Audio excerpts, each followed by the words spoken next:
Qanday qilib kimnidir o'zingizga shunchalik sog'intirib qo'yish mumkinki, ular sizdan qaytib kelishingizni iltimos qilishsin. Qora psixologiyada mana bu ajoyib usul bor.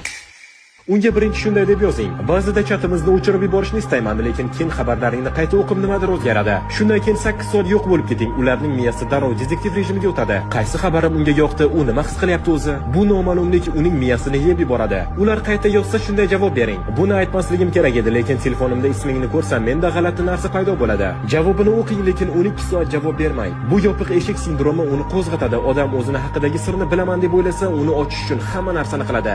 Ertasi kuni xuddi shunday istoriya qo'ying. Ba'zi odamlar chanda qoldiradi, o'zi ham bilmagan holatda. Hech kimni atmetka qilmang, hech qanday izoh yozmang. Agar u so'rasa, bilmayman, senga aytishim kerakmi o'zi deb yo'qolib qoling. Natijada bu bog'lanib qolish yaratadi. Ular sizning so'zlaringizni qayta-qayta o'qiydi, istoriyangizni tekshiradi va sizga o'zingiz berayotgandan ko'proq e'tibor berishni boshlaydi. Yanada yaxshiroq usullar uchun Amorex Telegram kanaliga qo'shiling.